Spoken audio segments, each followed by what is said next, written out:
Hi అండి, అందరికీ నమస్కారం. Welcome back to our channel Aruna daily dose. ఈరోజు మా ఫ్యామిలీ మొత్తం పొలం వెళ్తున్నామండి.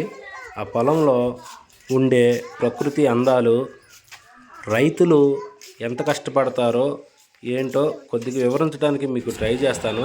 మీరు ఎక్కడా స్కిప్ చేయకుండా చూడండి, మీకు చాలా బాగుంటుంది వీడియో. పొలం వెళ్ళాలంటే ఈ గట్ల మీద పడి చాలా దూరం నడిచి వెళ్ళాలండి. ఇక్కడికి వెహికల్స్ వెళ్ళవు. ఇది మా పాలెం యొక్క చెరువు. ప్రతి 2 సంవత్సరాలకు ఒకసారి వేలం పాట పాడుకొని ఎవరు చేజెక్కించుకుంటారో వాళ్ళు ఇందులో చేపలు పెంచుతారండి. మా అమ్మ నాన్న రైతులేనండి, పొలం పనులు చేస్తారు. అలాగే మా అత్తామామలు కూడా పొలం పని చేస్తారండి. మా 2 ఫ్యామిలీలు వ్యవసాయమే చేస్తాయండి. ఎప్పుడు ప్రతి ఏటా నష్టం వచ్చినా లాభం వచ్చినా కానీ పొలం పని మాత్రం వదలరు. మనం అనుకుంటాం కానీ మన పని మనకి చాలా కష్టంగా ఉంటుంది అనుకుంటాము, కానీ చాలా కష్టపడేది రైతు ఒక్కడేనండి. ఎందుకంటే నాకు దగ్గరగా ఉండి ఆ రైతు కష్టం చూశాను కాబట్టి. నేను 15 ఇయర్స్ ఉన్నప్పుడే హైదరాబాద్ వచ్చాము మా ఫ్యామిలీ. తర్వాత మా ఊరితో కొన్ని సంవత్సరాల పాటు కనెక్టివిటీ లేదు. మళ్ళీ మా ఊరు అమ్మాయినే నేను మ్యారేజ్ చేసుకోవటం వల్ల మళ్ళీ మా ఊరికి కనెక్ట్ అయ్యానండి. అప్పటి నుంచి అడపాదడప నేను కూడా మా మామ మా బావమరిది ఎమ్మట పొలం వెళ్ళేవాడిని. చిన్న చిన్న పనులు చేస్తూ నేర్చుకుంటూ ఉండేవాడిని అండి. నా మ్యారేజ్ అయిన తర్వాత ఒక చిన్న ఇన్సిడెంట్ జరిగిందండి. అది మీకు ఇప్పుడు వివరిస్తాను. మా మామయ్య కౌలుకి పొలం వేస్తాడు. ఒకరోజు ఆ కౌలుకి వేసిన పొలంలో నాటేశారండి. ఆ నాటేసిన రోజే ఫుల్ వర్షం వచ్చింది మా ఊర్లో. పొలాలు మొత్తం మునిగిపోయినాయి. ఇప్పుడు మా బావమరిది ఆ నైటు 10-11 ఆ టైం 11 టైంలో వెళ్ళి ఆ పొలానికి కంతలు తీయాలి. అప్పుడే ఆ వాటర్ పోయి బయటకు పోయి ఆ వేసిన వరి నారు ఉంటుందండి. లేదంటే అది మొత్తం చచ్చిపోతుంది. మళ్ళీ ఫ్రెష్గా కొనుక్కొచ్చి మళ్ళీ వేయాలి. దీనికి చాలా ఖర్చు అవుతుందండి. అప్పుడు మా బావమరిది పొలం బయలుదేరాడు నైటు. కానీ నన్ను రమ్మన్నాడు. నేను రాలేను అని చెప్పాను. మనం చేయలేం కదండి ఇవన్నీ, పొలం పనులు అలవాటు తప్పిపోయింది కదా. అప్పుడు అంత నైట్లో ఒక్కడే వెళ్తున్నాడని తోడికి తప్పనిసరి పరిస్థితుల్లో నేను వెళ్ళాల్సి వచ్చింది. జోరున వర్షం, ఫుల్లు మట్టి ఆ కట్ట మీద జారుతూ ఉంటుంది నడుస్తుంటే. చిమ్మ చీకటి, ఆ బొటన వేళ్ళు గుచ్చుకొని జారిపోకుండా గుచ్చి నడవాలి చూసుకుంటూ. ఈ వచ్చిన కట్ట మొత్తం పాములండి. నాకు తెలియదు అప్పటికి, తర్వాత చెబుతున్నారు ఆ పాములు ఉంటాయో ఏముంటాయో అసలు మనకు తెలియదు. వెళ్ళి ఆ రోజు నైటు అసలు చీకటి, చెమ్మ చీకటి, ఎటు చూసినా కానీ చీకటి, అసలు ఏమి కనపడదు. ఆ గట్టు మీద నడుచుకుంటా వెళ్ళి ఫోన్లు కూడా తీసుకెళ్ళలేదు వర్షానికి తడిసిపోతాయి అని. అలాగే ఒక కర్ర చేతితో పట్టుకొని వెళ్ళాము. వెళ్ళి అక్కడ కంతలు తీసి ఆ నీడు మొత్తం బయటకు పోతాయండి, మనం తీసి వస్తే సరిపోతుంది. అప్పుడు ఆ రోజు చూసిన కష్టం మామూలు విషయం కాదండి. నేను ఒక్కసారి వెళ్ళి వచ్చినందుకే నాకు అలా ప్రాణాలకు తెగించి ఆ రోజు వెళ్ళాము. కానీ ప్రతి రైతు చేసేది ప్రతి సంవత్సరము ఇలాగేనండి. ప్రతి సంవత్సరంలో ఎన్నిసార్లు పొలం వెళ్ళాలి, ఎన్నిసార్లు నైట్ వెళ్ళాలి, ఎన్నిసార్లు ఇట్లా చేస్తాడండి. అప్పుడు నాకు అనిపించింది ఈ దేశంలో రైతు కంటే ఎక్కువ కష్టం ఎవరు పడరని. అలాంటి రైతుల్ని మనం గౌరవించాలండి. మీరు చూస్తున్నారు కదా ఈ ప్రకృతి అందాలు. ఈ పొలం మీద ఉంటే చాలా ఆహ్లాదకరంగా ఉండిద్ది. ఈ మట్టి వాసన, ఈ మొక్కలు అలా పచ్చదనం, ఎటు చూసినా పచ్చదనం చాలా బాగుంటుందండి. అదిగో అండి మా నాన్న వచ్చాడు. మా నాన్నే కొన్ని ప్రశ్నలు అడుగుదాము, ఏం చెబుతాడు చూద్దాము. ఈ వయసులో నీకు ఎందుకంటే వినడు అసలు. గత 2 సంవత్సరాలతో పోల్చుకుంటే ఈ సంవత్సరము ఎలాగున్నాయి పంటలు చెప్పు పెద్ద రైతు గారు.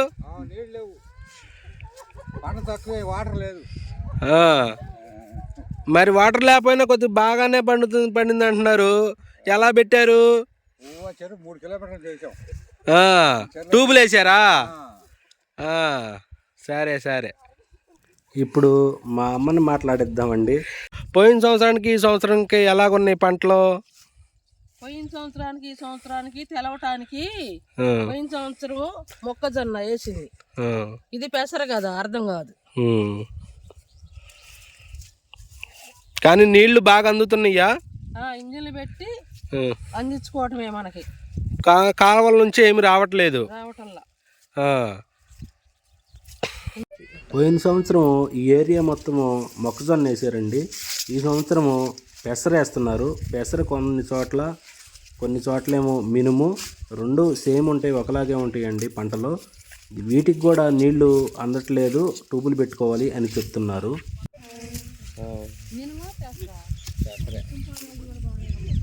ఇది ఒట్టు బాగా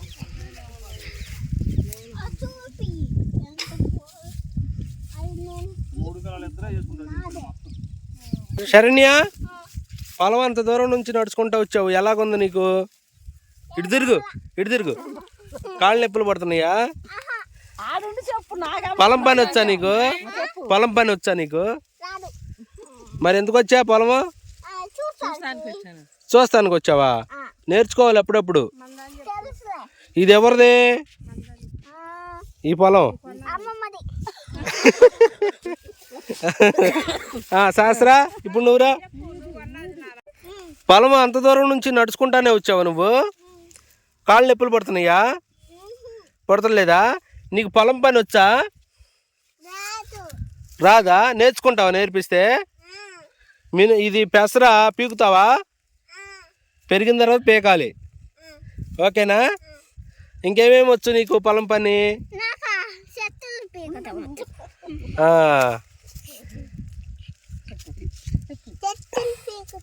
చెట్లు పీకుతావా? ఎవరిది? మీదా? అంటే నాది కాదా? మీదేనా? సరే, మీది అన్నప్పుడు నువ్వే బేకాలిగా. పీకట్లేదు, వచ్చే పొలం పని చేయట్లేదు, నీళ్లు పెట్టలేదు, మందు చేయలేదు.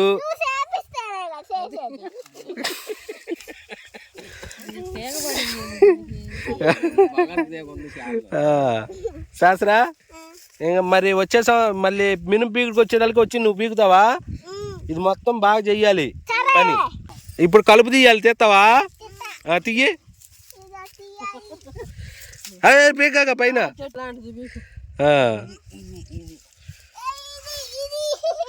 బంగారు తీగ అని చూపి, బంగారు తీగ ఇదిగో చూపెట్టు. బంగారపు తీగ పీకావా? చేను మొత్తం ఉన్నాయి, పీకాలి. అప్పుడే మనకి బాగా పెసలు వస్తాయి, సరేనా? ఏంది ఈ సంవత్సరం పంటలు ఎలాగున్నాయి? బాగున్నాయా? ఏం కూర్చున్నావు? అందరు చేస్తుంటే పని కొంచెం ఆయన చేస్తావా? మా మిస్సెస్ కూడా అన్ని పనులు మొత్తం వచ్చండి, వ్యవసాయం సంబంధించింది. మ్యారేజ్ అయ్యి హైదరాబాద్ వచ్చిన తర్వాత చేయట్లేదండి, అదిగా కొద్దిగా అలవాటు తప్పిపోయింది.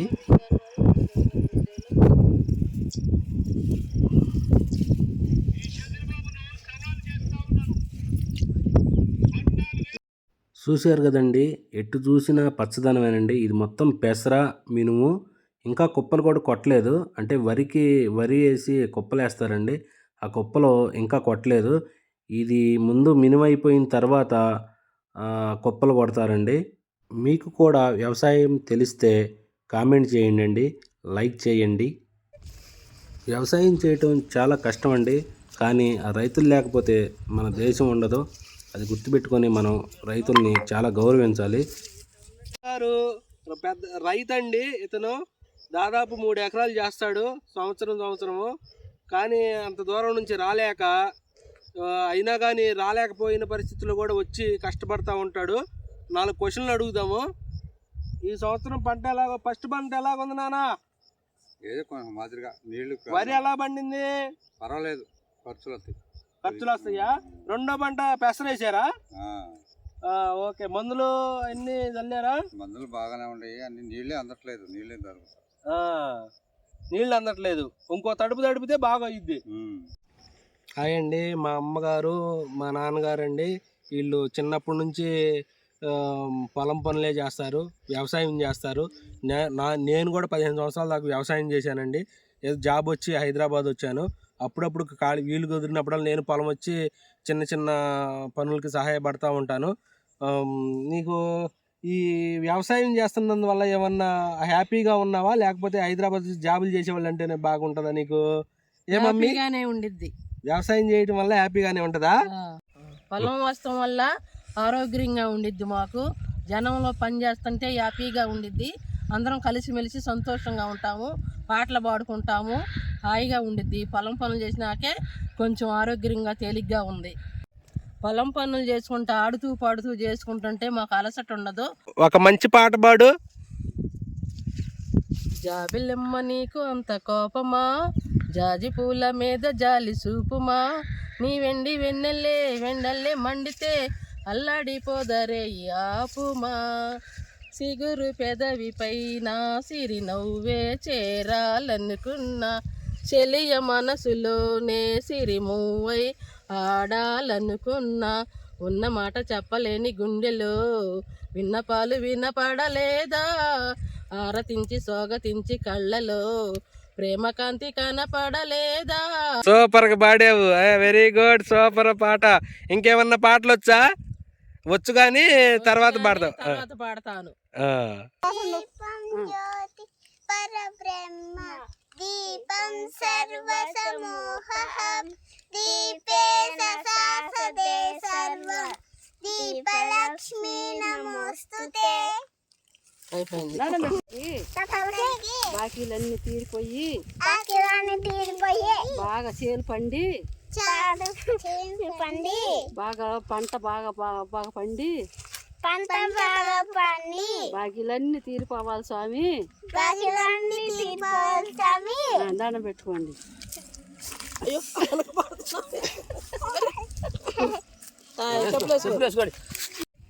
ఇకపోతే రైతు ఇంత కష్టపడి పంట పండిస్తున్నా కానీ ఎప్పుడు ఎన్నో సంవత్సరాల నుంచి అదే రేటు ఉంది. ఇప్పుడు కూడా ఆ 1500 అటు ఇటుగా నడుస్తుందండి. కానీ బియ్యం రేటు, ఆ ఒడ్డు నుంచి వచ్చిన బియ్యం రేటు మాత్రం డబల్ త్రిబుల్ అయ్యిందండి.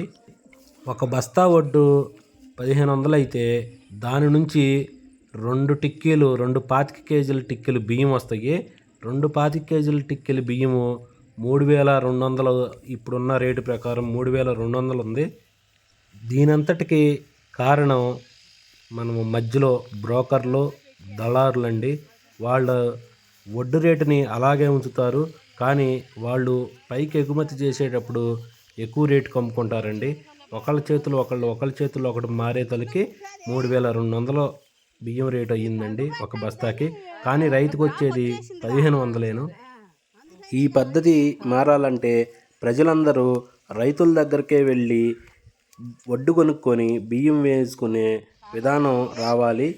లేదంటే రైతు 2 సంవత్సరాలు పండించిన పంటను మొత్తం స్టాకును నిల్వ చేయగలిగితే వడ్డు రేటు డబల్ అయ్యి రైతు బాగుపడే అవకాశం ఉందని నా అభిప్రాయం.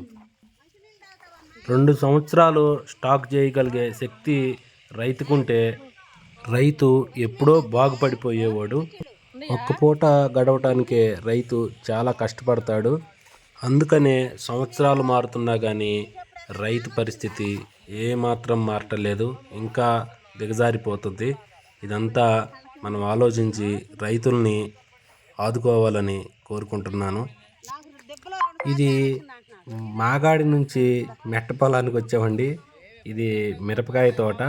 ఇది బాగానే పండుతుందండి. ఇది కూడా మా సైడు మిరప కూడా దెబ్బల్లాగేస్తారు. ఎంత కష్టపడి చేసినా కానీ చివరికి ఆ ఖర్చులకే మిగులుతాయండి. రైతు కష్టపడి పండించిన పంట దానికి విలువ లేకుండా అతను ఎంతైతే ఖర్చు పెడతాడో అంతే వస్తుంది. రానున్న రోజుల్లోనైనా కానీ రైతులకి మంచి రోజులు రావాలని నేను మనస్ఫూర్తిగా కోరుకుంటున్నాను. మనందరి సపోర్టు రైతులకు గనక ఉంటే రైతు ఎప్పుడో బాగుపడిపోయేవాడండి. ఇట్స్ ఏ నీరసం సిట్టింగ్.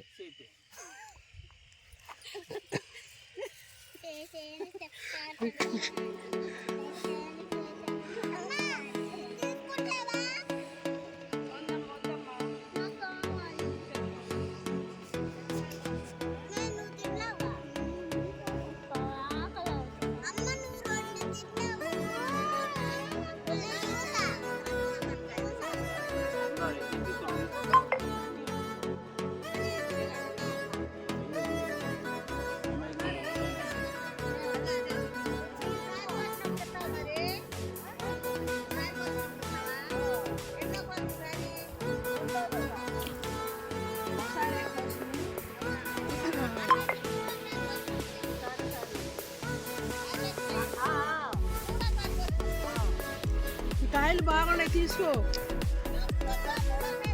అదే అప్పుడే తీసుకో అంటున్నా.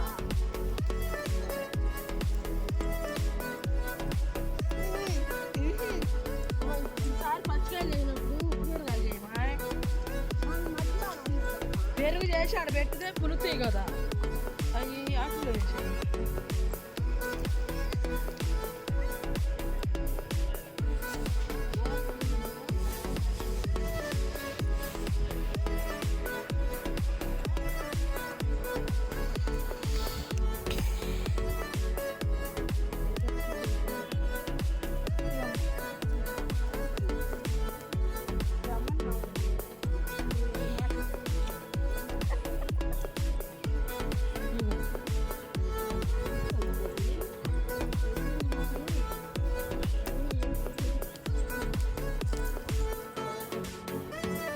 శరణ్య ఇట్రా నడుచుకుంటా.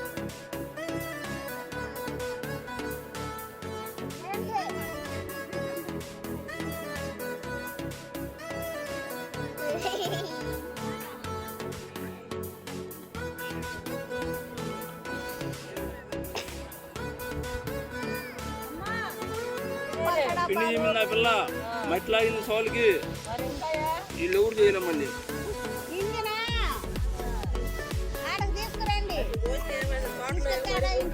చేసుకొని అప్పుడు ఇస్తా నేను వాళ్ళకి.